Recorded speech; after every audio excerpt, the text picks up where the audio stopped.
Oh, what's up guys?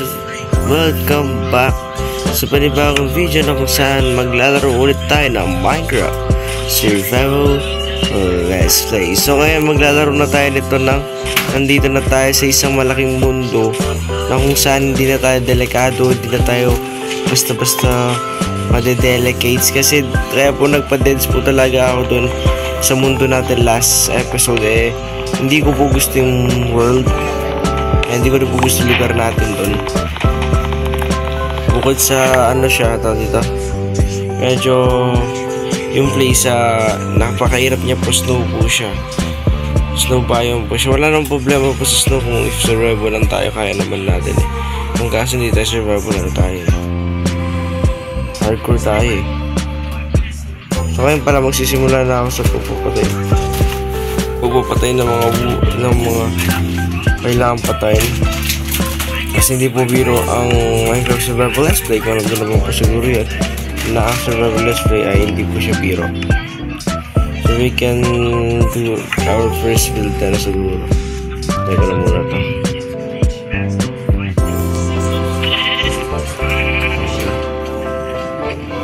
Unahin na natin chicken and anything else na kailangan natin. Tignan ko na yung na to. Siguro magiging base ko, hindi ko rin alam kung anong itsura. Siguro magiging maganda naman yung magiging base ko. Well, first episode pa lang naman. So okay lang kung maging pangit, maganda. Ang importante may base po tayo na pwedeng pag-stay. Okay na tayo dun. So ngayon kukuha muna tayo ng mga puno-puno kasi yung puno po ay ang ating resources talaga sa survival let's play. Wala tayong pwedeng ibang resources dyan kundi ang puno talaga. Yun na yun.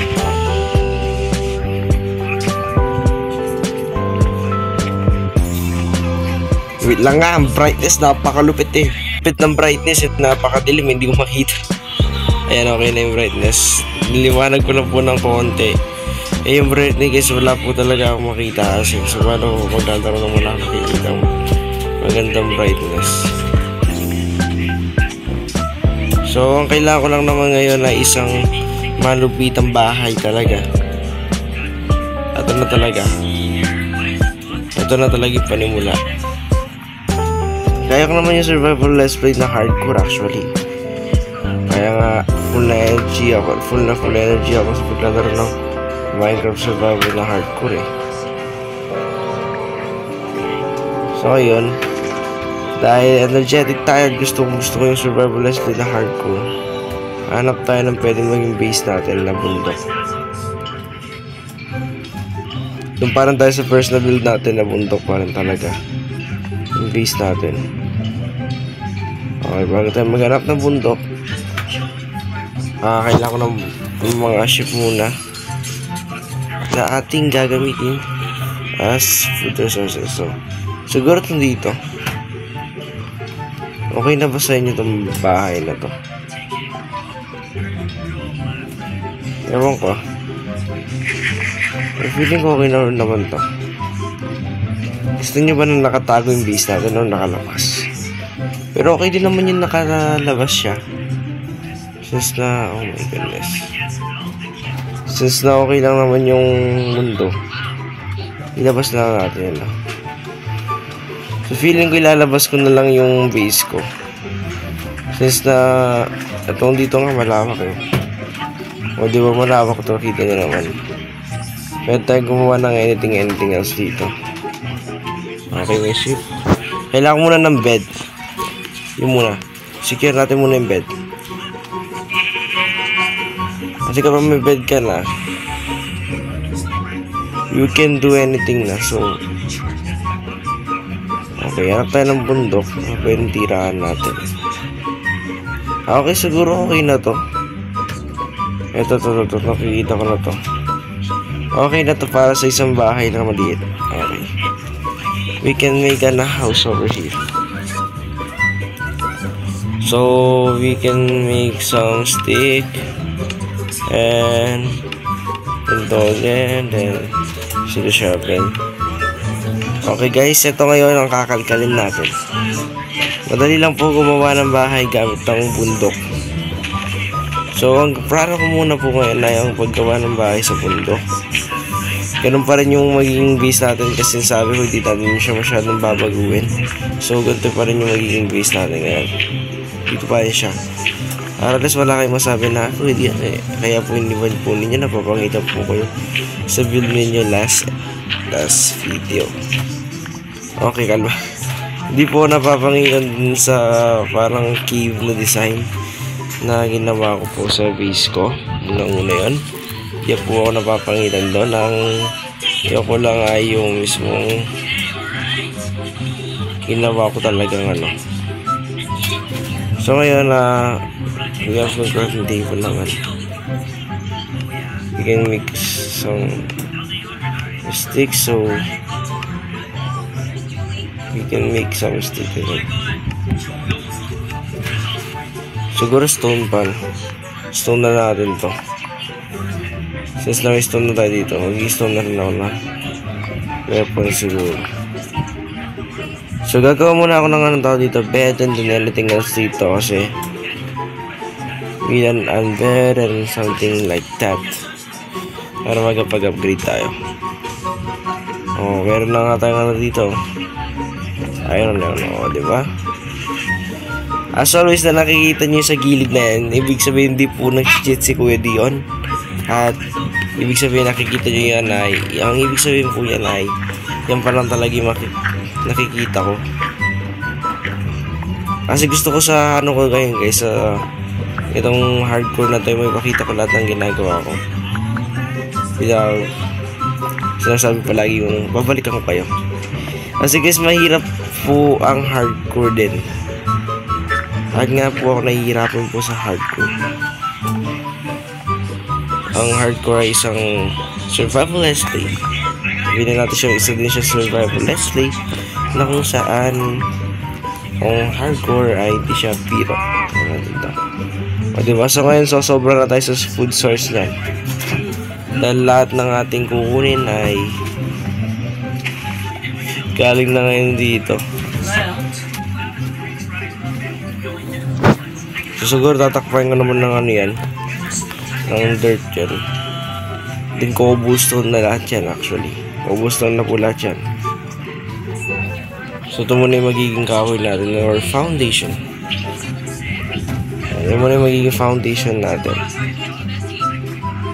Actually dirt dapat lahat yan. Siya na muna. So wala akong coal, so wait lang. Ito pala gumawa muna tayo ng natin. Temporary stove. Kasi kailangan natin stove for the main time. So siguro lutuin ko muna tong konti nito. Ay, hindi luto yan. Wag yan. So yan, 4 siguro. Then hanap tayo ulit ng ano tawag dito. Marami tayong gagawin ngayon actually guys. Nakatambak naman talaga siya. Gagawa ako ng isang bahay muna. And then isang farm. Ganyan yung balak ko ngayon. Isang farm and then isang bahay. Which is kaya naman siguro siya this episode. Kitang-kita ko naman na kaya ko siya this episode. So at least may magawa tayo na konti and then all that copy. And kaya na naman natin siguro yung gano'n. Yung may konti tayo magawa. Pero kung di natin magawa yung dalawang yon, actually kaya naman pala na dalawang gawin ko ngayon. Ako lang nagsasabi hindi ko siya kaya, kahit alam kung kaya ko naman talaga siya. So ngayon kailangan ko muna ng torch. Torch muna. Then okay na tayo nun. So okay. We can make an nito. One bed.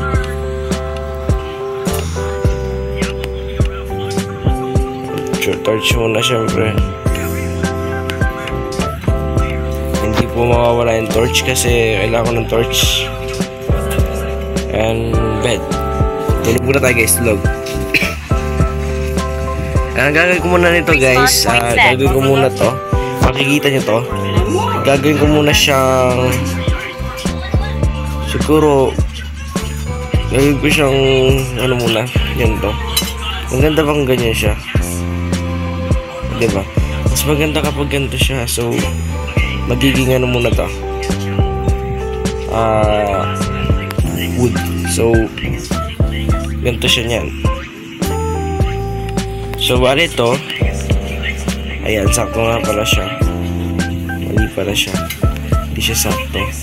So we can move this muna natin to. So move muna to dito. Okay. O, diba? Which is kind of good actually na ganyan yung naging kalabasan niya. Natutuwa din naman ako.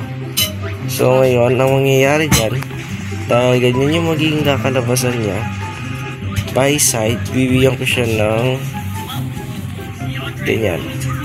So kumbaga magiging ano niya to, foundation. Foundation niya yan. Kasi ang gagawin ko sa loob nito guys, pwede naman na ganito siya. O yan o, kitang kita siya. So ngayon, ang gagawin ko muna ngayon guys is na transfer ko muna po ito dun sa loob, and then babalikan ko kayo kapag nagawa ko na itong bahay. Kasi medyo mahirap po yung bahay, so medyo matatagalan din ako dito. Pero bago natin gawin yun, putin ko muna yung pagkain ko. And then, babalik na after a while kapag may content progress na at kapag medyo tapos na siya. Let's go! Siya guys, actually napakahirap po siya ginawa at medyo nalanganin pa nga po yung paggawa ko nito. Nagbabag siya. Oo, ba't nagbabag yan? At syempre, ang gagawin ko muna ngayon ay makagawa po ng konting armor siguro dito sa nakuha ko nito. Kasi medyo ang hirap po niyang gawin actually. Ang makikita niyo naman, ginawa ko talaga siyang ano. So ang gagawin ko pa niyan, ipapalawakin ko pa po yan. Bibigyan ko po siya ng bisection na furnace system at maging okay na po yung maging ano natin. Kasi yung base natin nasa ano naman siya, nasa bundok siya. So feeling ko maluwag naman yun dito sa side na to. So sana pati sa kabila maluwag din para design natin siya, organization natin siya tingnan. So ang gagawin ko nito, gagawa siguro ako ng ano, ng chest muna since wala akong chest. So yun na muna yung gagawin ko next. So pero nga guys, sana nag-enjoy po kayo sa video na to. Maraming salamat sa panonood niyo. Kung nag-enjoy nga po kayo, video nyo lang naman to ng may shield na tayo. Video nyo lang naman to ng isang 100 likes or 20 likes kung gusto niyo. So para sa araw tagos uli, paalam. Oh my goodness, medyo may nagawa na tayong progress since nung this first survival let's play natin. Let's go!